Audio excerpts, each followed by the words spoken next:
تو مجھے تک رہا ہے۔ اس وقت جو مجنو تھا اس نے اس بندے کو سمجھایا کہ اصل کے اندر جب نماز بھی پڑھی جائے تو خالی صدق اللہ رب العزت کی یاد میں اس کی رضا کی خاطر اور اس کی محبت کے اندر اس قدر مزہ بجا رہے رحمۃ اللہ علیہ آپ کے چچا کے زیر کفالت میں، اور پتہ چلا کہ مدینہ کے اندر ایک نبی آیا ہے اور انہوں نے چوری چھپے کلمہ پڑھ لیا۔ کلمہ پڑھ کر مسلمان ہو گئے، مدینہ سے کچھ دور فاصلے پر رہتے تھے۔ حضرت عبداللہ رحمۃ اللہ علیہ آپ نے جب کلمہ پڑھا اپنے خاندان والوں سے چھپا دیا، ان کو نہ بتایا اور کلمہ پڑھ لیا۔ جب کبھی اللہ اس کے رسول کی بات ہوگی تو دل محبت سے لبریز ہو جاتا، فوراً اس کی طرف متوجہ ہو جاتے کہ اللہ کی بات نہیں ہے اور رسول اللہ صلی اللہ علیہ وسلم کی بات نہیں ہے۔ ایک محبت ہے جو چھپائے نہ چھپے۔ جب بھی کوئی نبی علیہ السلام کی تو فوراً دل کے اندر ایک عجیب کیفیت طاری ہو جاتی اور مچل جاتے، بڑھ جاتے۔ کچھ دن گزر گئے، گھر والوں کو شک ہو گیا کہ شاید عبداللہ نے محمد رسول اللہ صلی اللہ علیہ وسلم کا کلمہ پڑھ لیا۔ اب انہوں نے عبداللہ سے پوچھا، کہا بتاؤ کیا تم نے کلمہ پڑھ لیا ہے؟ کلمہ پڑھ لیا ہے؟ اب حضرت عبداللہ رحمۃ اللہ علیہ آپ کھڑے ہو کر کہتے ہیں کہ ہاں میں نے کلمہ پڑھ لیا۔ اب آپ کے چچا نے کہا کہ میرے پاس دو راستے ہیں، ایک راستہ تو یہ ہے کہ تو ہمارے گھر سے نکل جا، ہمارے گھر سے نکل جا، اور دوسرا راستہ یہ ہے کہ اس دین کو چھوڑ کر ہمارے دین کو قبول کر، اس دین کو ترک کر دے۔ کہا یا اس راستے کو قبول کرتے یا اس راستے کو قبول کرتے۔ مگر حضرت عبداللہ رحمۃ اللہ علیہ آپ نے فوراً کہا ہمارے دین پر لعنت بھیجتا ہوں، اللہ اس کے رسول صلی اللہ علیہ وسلم کے دین کو اپناتا۔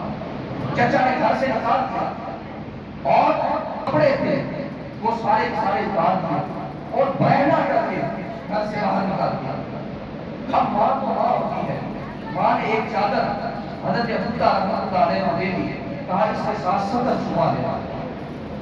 اب آپ نے اس چادر کے دو ٹکڑے کیے، ایک چادر کے ساتھ اپنے صدر کو چھپایا اور دوسری چادر کو اوپر لے گئے۔ کبھی عرش پر، کبھی فرش پر، کبھی ان کے در، کبھی در بدر، کبھی آشمی تیرا شکریہ میں کہاں سے گزر گیا۔ حضرت عبداللہ رحمۃ اللہ علیہ آپ کے دو چادروں کے ساتھ اسی وجہ سے آپ کو ذو الوجہین کہا جاتا ہے، یعنی دو چادروں والے۔ آپ نے دو چادروں کے ساتھ اپنے وطن ڈھانپا اور مدینہ طیبہ کی جانب چل پڑے۔ آقا کریم علیہ السلام کی بارگاہ کی جانب چل پڑے۔ ساری رات سفر کیا، ساری رات سفر کیا۔ وہ آ رہا ہے کوئی شب غم گزار کے، ساری رات آپ نے سفر کیا اور آقا کریم علیہ السلام کی بارگاہ کے اندر حاضر ہوئے۔ حضور علیہ السلام کو تسلیم نہیں، جب اپنے اس عاشق کے ساتھ کو دیکھا تو آپ کے چہرہ پر عجیب خوشی کا سما جاری ہے۔ صحابہ کرام پوچھتے ہیں یا رسول اللہ صلی اللہ علیہ وآلہ وسلم خوشی کی وجہ کیا ہے؟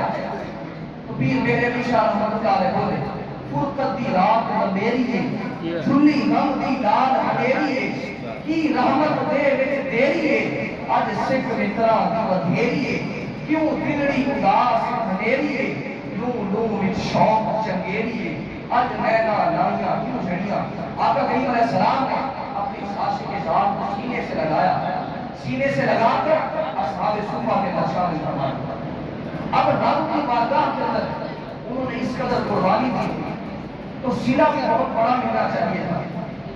آقا کریم علیہ السلام نے اصحاب صفہ کے اندر شامل فرمایا اور حدیث پاک کے اندر آیا ہے کہ جناب عبداللہ رحمۃ اللہ علیہ آپ پر عشق الہی کا، محبت الہی کا اس قدر غلبہ طاری تھا، مسجد نبوی کے دروازے پر بیٹھتے اور کبھی کبھی اس قدر جذب الہی کا آپ پر کیفیت طاری ہوتی اور آپ فوراً اللہ اللہ کی صدائیں سناتے۔ حضرت عمر رضی اللہ تعالیٰ عنہ آپ نے جب دیکھا تو آپ نے آقا کریم علیہ السلام کی بارگاہ میں عرض کیا، رسول اللہ عبداللہ مسجد نبوی کے دروازے پر بیٹھ کر ذکر کرتا ہے اور جذبی کیفیت کے اندر ذکر کرتا ہے۔ آقا کریم علیہ السلام نے ارشاد فرمایا کہ عبداللہ کے خلوص پر شک نہ کرنا، وہ ذکر بھی اللہ رب العزت کے خلوص کے ساتھ کیا کرتا، نہ کسی کے رقص پر طنز کر، نہ کسی کے غم کا مذاق کیا، جسے چاہے جیسے نواز دے یہ مزاج عشق رسول ہے، جسے چاہے جیسے نواز دے یہ مزاج عشق رسول ہے۔ کچھ عرصہ گزرا، آقا کریم علیہ السلام ایک غزوہ پر تشریف لے گئے، حضرت عبداللہ کی صاحب کو شدید بخار ہو گیا، شدید بخار ہوا تو آقا کریم علیہ السلام کو اس کی اطلاع دی گئی۔ آقا کریم علیہ السلام حضرت ابوبکر عمر کو ساتھ لے کر حضرت عبداللہ کے پاس پہنچے اور آپ کا سر مبارک اپنی گود کے اندر لے لیا۔ قربان جائے، ذرا بلند آواز سے کہیں سبحان اللہ۔ آقا کریم علیہ السلام نے حضرت عبداللہ کا سر مبارک لیا اور اپنی گود کے اندر لے لیا اور نگاہیں چہرہ مصطفیٰ کی زیارت کر رہی ہے، چہرہ بددعا کو پک رہی ہے، وہ چہرہ جس کے بارے میں خود رب فرماتا ہے بددعا، جس کے چہرے کے قصے خود رب فرماتا ہے، اور اس آنکھوں کے ساتھ یار کا چہرہ دیکھ رہے ہیں، اور اسی حالت کے اندر اللہ تعالیٰ کو یہ منظور ہوتا ہے، اسی حالت کے اندر آنکھیں چہرہ مصطفیٰ کو دیکھ رہی ہیں اور روح کفر سے اسری سے پرواز کر جاتی ہے، روح کفر سے اسری سے پرواز کر جاتی ہے، اور اس کی حالت کے اندر آقا کریم علیہ السلام فرماتے ہیں کہ اب اللہ کے کفن دفن کا اہتمام کیا جائے۔ اس بازار کے اندر جب کوئی سودا کرتا ہے وہ سودا لائے گا نہیں جاتا، بلکہ دگنا تگنا اجر کے ساتھ اللہ رب العزت واپس لوٹایا کرتا ہے۔ اب آقا کریم علیہ السلام نے اپنی کملی کو بھیجا، کہا اس چادر کے اندر میرے یار کو کفن کیا جائے، قربان جائے رب کی بارگاہ کے اندر جن کا جسم ننگا ہوا تھا، آج اسی بدن کو یار کی کملی کے ساتھ ڈھانپا جا رہا ہے، یار کی کملی کے ساتھ ڈھانپا جا رہا ہے۔ حضرت عبداللہ رحمۃ اللہ علیہ آپ کے بدن کو آقا کریم علیہ السلام کی چادر مبارک سے، یا مزمل مزمل والی چادر سے حضرت عبداللہ رحمۃ اللہ علیہ کو کفن کیا گیا۔ کفن دے کر پھر حضور علیہ السلام و تسلیم خود لحد کے اندر اترے، لحد کے اندر اتر کر فرمایا عبداللہ کو میرے حوالے کیا جائے۔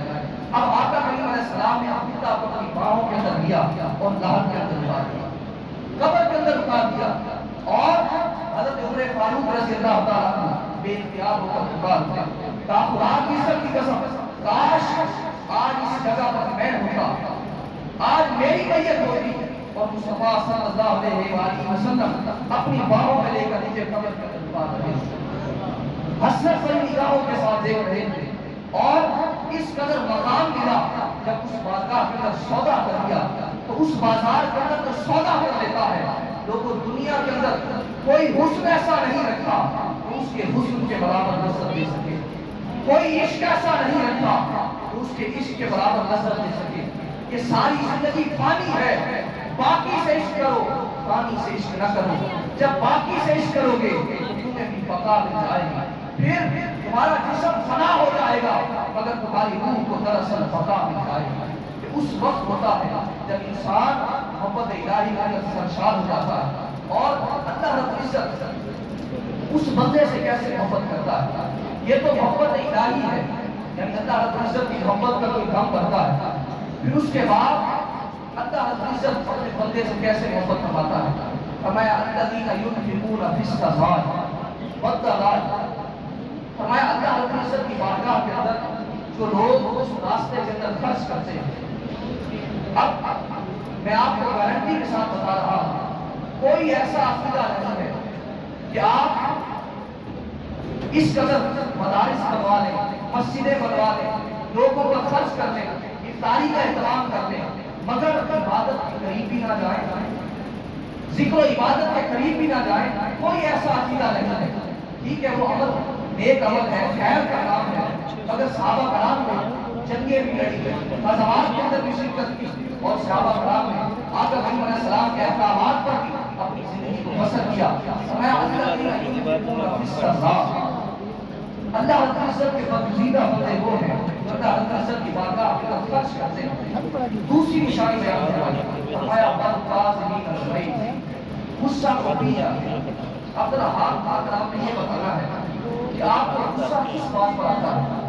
جب آپ کوئی تعریف کرتا ہے کوئی آپ کے ساتھ برائی کر رہا ہوتا ہے، آپ کی کوئی غیبت کر رہا ہوتا ہے، آپ کے ساتھ کوئی حسد کا ہے، اس وقت آپ کو غصہ آتا ہے، فرمایا وَالْكَاظِمِينَ الْغَيْظَ، غصہ کو پی جاتے ہیں، غصہ کو نکال نہیں دیتے بلکہ پی جاتے ہیں، اور غصے کو ضبط کر کے اندر بھی نہیں رکھتے بلکہ اس وقت ختم کر دیتے ہیں۔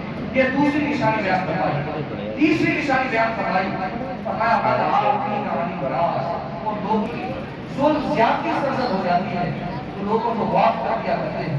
اس قدر جو طالبان احسان ہوتے ہیں، جو سراپر احسان ہوتے ہیں، ان کے جسم سے، ان کے بدن سے کوئی بھی برائی کا جوہر ہوتا ہے وہ ختم ہو جاتا ہے۔ ان کے جسم سے ہر حال کے اندر بھلائی ہی بھلائی نکلتی ہے، سارا بدن بھلائی کا سرچشمہ بن جاتا ہے۔ پھر یہ تین چیزیں کرنے کے بعد پھر اللہ رب العزت فرماتا ہے وَاللَّهُ يُحِبُّ الْمُحْسِنِينَ، پھر اللہ رب العزت احسان کرنے والوں سے محبت کرنے لگ جاتا ہے۔ ایک حدیث سے بات سنا کر اجازت چاہتا ہوں، قیامت کے روز جب جنتی جنت کے اندر چلے جائیں گے اور جنتی جنت کے اندر چلے جائیں گے، اس وقت اللہ رب العزت اہل جنت سے پوچھے گا، فرمائے گا کہ کیا تم اب مجھ سے راضی ہو؟ دنیا کے اندر انسان عبادت کرتے ہیں، عبادت کرنے کے بعد اللہ رب العزت کو راضی کرنا چاہتے ہیں، مگر جنت کے اندر اللہ رب العزت پوچھے گا بتاؤ کیا مجھ سے راضی ہو رہے ہیں؟ اہل جنت کہیں کہ مولا تو نے کوئی چیز کی کمی باقی نہیں چھوڑی، ہم تجھ سے راضی ہو گئے۔ اللہ رب العزت فرمائے گا کہ کیا اس سے بڑھ کر میں تمہیں کوئی اجر نہ دوں، اس سے بڑا صلہ نہ دوں؟ اہل جنت کہیں گے مولا کیوں نہیں، ہمیں عطا فرما۔ اب اللہ رب العزت حکم فرمائے گا فرشتوں حجاب اٹھا دو، حجاب اٹھا دیا جائے گا، اللہ رب العزت اپنا دیدار کرا دے گا۔